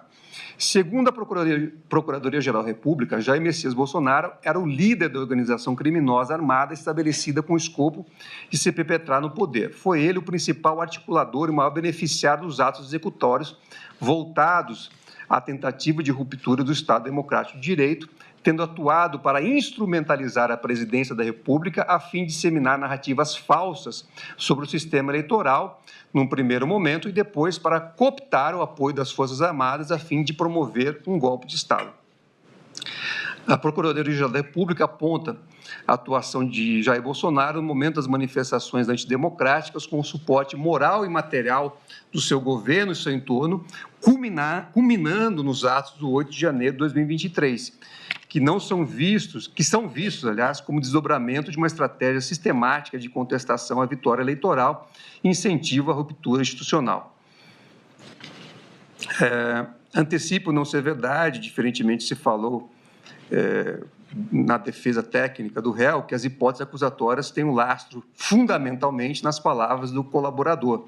Ao contrário, muitos dos fatos que envolvem a participação do ex-presidente Jair Messias Bolsonaro foram materializadas de forma pública em manifestações nas quais o esgarçamento das relações institucionais se apresentava como estratégia política populista, mas cujos contornos mais ilegítimos foram revelados por um universo robusto de provas documentais e testemunhais, dos quais a acusação é apenas um capítulo. Inclusive, diminuto, porque presente a tentativa por parte do colaborador de minimizar a posição de liderança do denunciado, tal como exposto aqui ao longo do meu voto. Não se cuida, assim, de proceder a qualquer decisão com assento apenas nas declarações do colaborador, provimento, inclusive, que encontra a vedação expressa no artigo 4º, parágrafo 6º, inciso 3 da Lei 12.850. Compreendo que a Procuradoria-Geral da República teve êxito em demonstrar que os discursos públicos do ex-presidente da República não representaram o exercício regular do direito de crítica, mas uma estratégia de corrosão progressiva da confiança pública nas instituições democráticas, como afirmado na peça ministerial. Na live de 11 de julho de 2021, Jair Bolsonaro formulou ataques ao sistema eleitoral, questionando-lhe a lisura e, igualmente, a conduta de ministros do Supremo Tribunal Federal, ao que se seguiu a insinuação de que as Forças Armadas teriam um papel de garantidoras da ordem. Poucos dias depois, em 3 de agosto de 2021, durante entrevista no programa Pingo nos Is, da Rede Jovem Pan, o acusado afirmou falsamente que um hacker havia obtido um código-fonte das urnas eletrônicas, fato que teria sido acobertado pelo TSE. Afirmou reiteradas vezes que o ministro Luiz Roberto Barroso mentia que o TSE havia apagado os logs. Por ocasião das comemorações de 7 de setembro de 2021, novamente, Jair Bolsonaro voltou a ameaçar o Poder Judiciário e incitar manifestações contra o seu livre exercício, conforme já tive a oportunidade de mencionar ao longo do voto. Houve ainda uma escalada no tom das provocações. Na reunião ministerial de 5 de julho de 2022, as falas do réu apresentaram uma versão sabidamente verídica sobre a vulnerabilidade do sistema eleitoral brasileiro. O ex-presidente também conclamou os ministros presentes a difundirem essas desinformações, utilizando a estrutura estatal para tanto. Mais do que isso, acusou ministros do Supremo Tribunal Federal de receberem milhões, sugerindo, de forma absolutamente falsa, corrupção no Tribunal Superior Eleitoral. Inquirido pelo ministro relator, inclusive, o acusado afirmou: não tem indício nenhum, senhor ministro, tanto que era uma reunião para não ser gravada, era um desabafo, uma retórica eu usei. Se fosse outros 3 ocupando, eu teria falado a mesma coisa. Evidente, pois, que a intenção dolosa não se voltava às pessoas que ocasionalmente ocupavam suas legítimas funções constitucionalmente atribuídas. Ao avesso, o dolo direcionava o vilipêndio da imagem e da credibilidade do TSE como instituição. Foram sucessivos atos perpetrados pelo então presidente da República para obter apoio de braço estratégico das Forças Armadas para o logro do plano. Além desses fatos, o documento apreendido na posse de outros integrantes do grupo comprova a divisão e coordenação de ações voltadas para beneficiar o acusado e estabelecer a sua manutenção forçada no poder, por meio de decreto de exceção. Refiro-me aos documentos apreendidos em poder de Hélio Ferreira Lima, Operação Luneta, e na sede do Partido Liberal, em que houve apreensão do documento Operação 142, e da minuta de discurso para a posse, entre aspas, após a assinatura do decreto de golpe. Há também prova da ciência e da aquiescência do ex-presidente da República acerca do plano Punhal Verde e Amarelo, a denotar sua atuação na coordenação dos atos da organização criminosa. A respeito, existem registros da impressão do documento, como já foi destacado pelo ministro relator e nos demais votos que me antecederam, da impressão do documento nas impressoras do Palácio do Planalto, do Alvorada, tanto no dia 9 de novembro de 2022, como no dia 6 de dezembro de 2022. Embora o acusado negue ciência do plano, há elementos probatórios em sentido contrário. O general Mário Fernandes, secretário executivo da Secretaria-Geral da Presidência da República, foi o responsável por editar e imprimir o arquivo, consoante provam os logs das impressoras do Palácio do Planalto. Ainda uma versão digital do plano foi localizada em dispositivo eletrônico do secretário. No dia 9 de novembro de 2022, logo após a impressão, Mário Fernandes se deslocou ao Palácio do Planalto para o Alvorado, tendo permanecido pouco mais de 1 hora no local.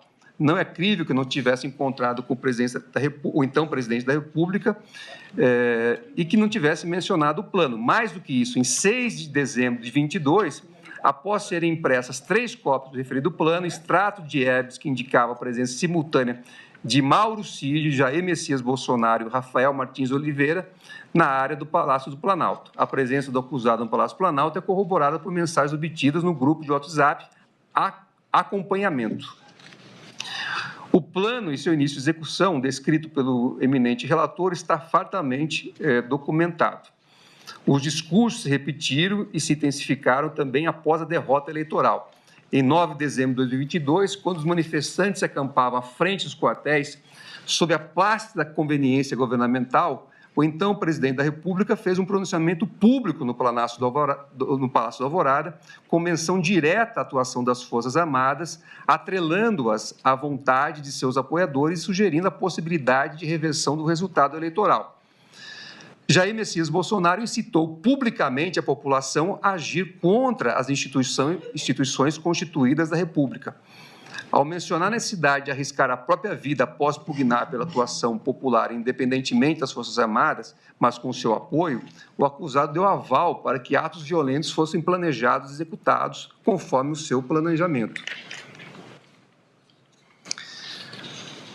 A esse respeito, portanto, não procede a tese defensiva de que os elementos de violência ou grave ameaça não se configuraram, tampouco há que se cogitar da mera conspiração preparatória, como já tive a oportunidade de mencionar. A prova corrigida revela que a ameaça de recurso às Forças Armadas sempre esteve presente nos discursos inflamatórios.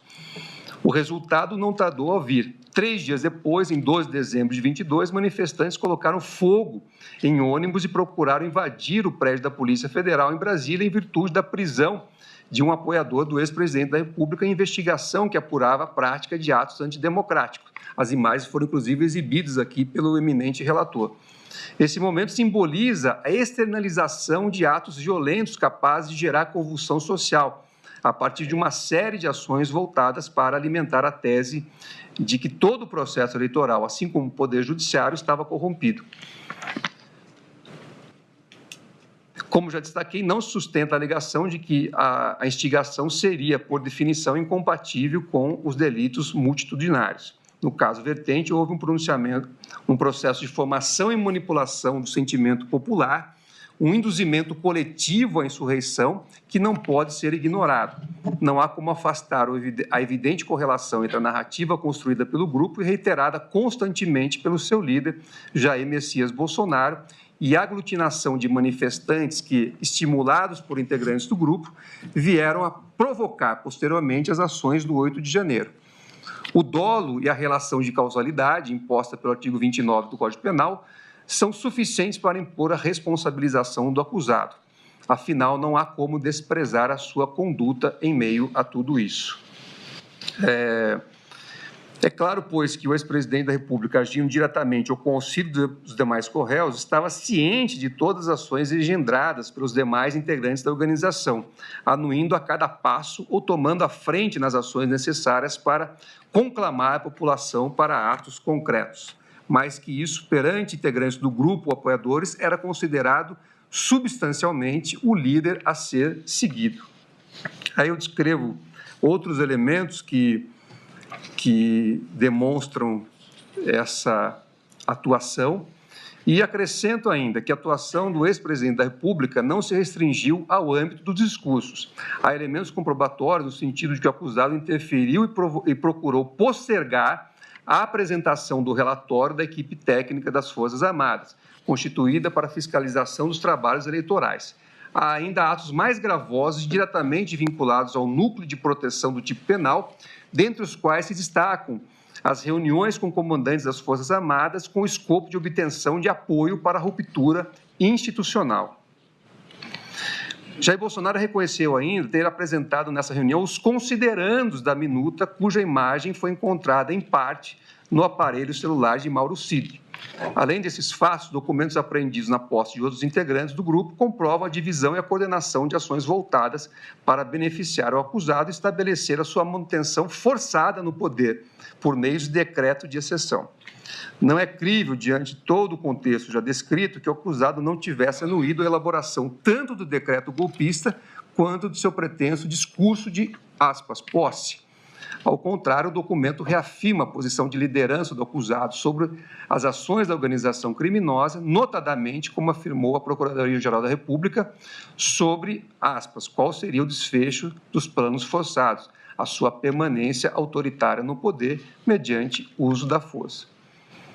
Não procede a tese de que a discussão envolveu mero ato preparatório, porque não teria se chegado a ver a convocação do Conselho de Defesa ao Conselho da República.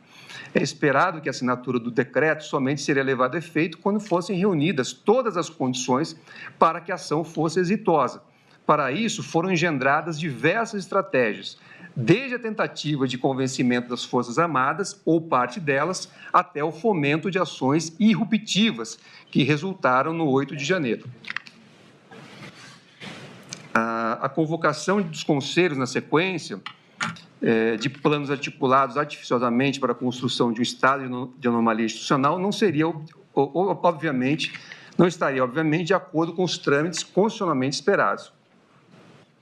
Logo, nenhuma deferência à Carta Constitucional era se esperar no espectro de atuação da organização criminosa. Em suma, todos os elementos revelam que a tentativa de golpe de Estado havia sido planejada com esmero e já se encontrava em curso, com ações voltadas para viabilizar o melhor momento da sua deflagração, contando com a ciência e contribuição por meio de ações e omissão do réu Jair Messias Bolsonaro, o maior beneficiário dos atos.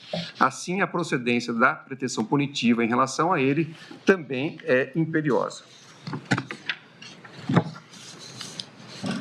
Mauro César Cid, que é o colaborador, também eu trago aqui em meu voto diversos elementos que indicam a adesão subjetiva desse co-réu ao escopo do grupo, com a participação ativa na articulação de ações entre os diversos núcleos da organização criminosa. Demonstro que o colaborador agiu espontaneamente para auxiliar as ações em curso, quer agendando reuniões para deliberações acerca das medidas a serem adotadas, quer para viabilizar o financiamento da Operação Copa 2022, que envolvia, como se descobriu posteriormente, monitoramento e possível eliminação de autoridades públicas. Impôs-se, pois, a conclusão pela procedência da pretensão acusatória em sua integralidade, tanto em relação aos delitos de integrar a organização criminosa, como tentativa de abolição do Estado Democrático de Direito e golpe de Estado, como também em relação aos tipos penais de dano ao patrimônio público da União e dano ao patrimônio tombado. Paulo Sérgio Nogueira de Oliveira. Quanto ao réu, compreendo igualmente preenchidos os requisitos para a sua responsabilização, na integralidade posta na denúncia.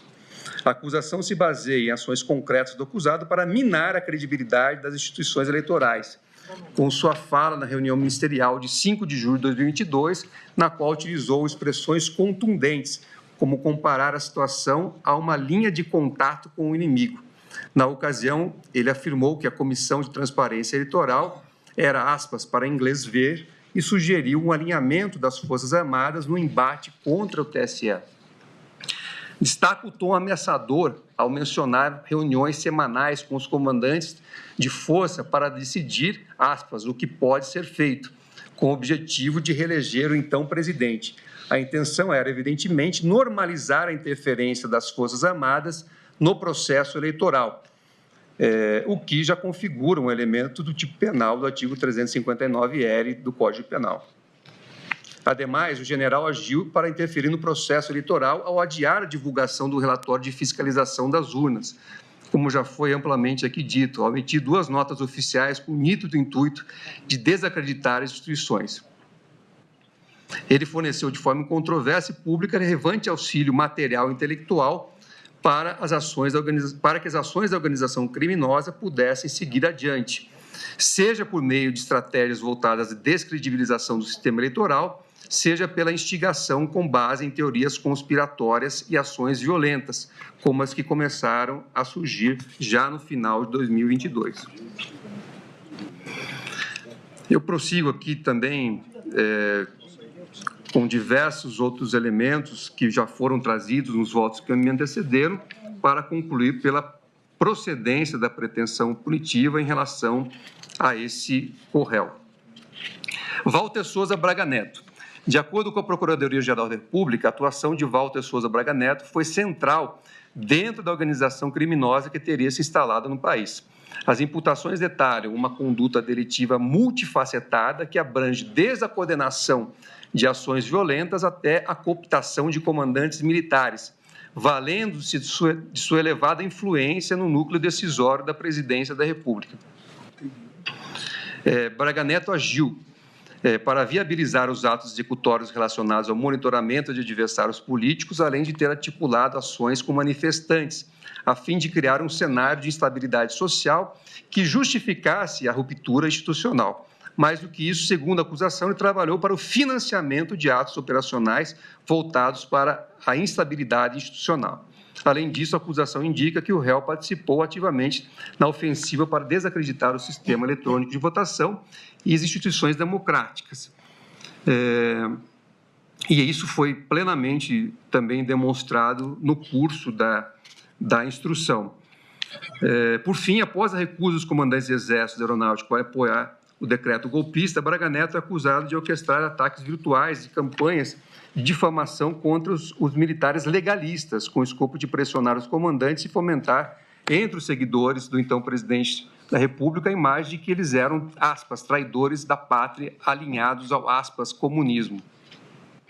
A adesão subjetiva de Walter Souza Braga Neto à organização criminosa está presente em uma miríade de atos praticados e comprovados, não somente pela prova oral coligida, mas também substancialmente por documentos e diálogos recuperados em nuvens e constantes de aparelhos celulares apreendidos no curso da investigação, o que o colocam no epicentro das ações voltadas para deslegitimar o sistema eleitoral e a atuação do Poder Judiciário, monitorar autoridades públicas, colocando em início de execução um plano que poderia resultar o óbito do ministro relator ou do presidente e vice-presidente eleito, e incitar manifestantes aglutinados, alimentando a esperança, aspas, de uma virada de mesa.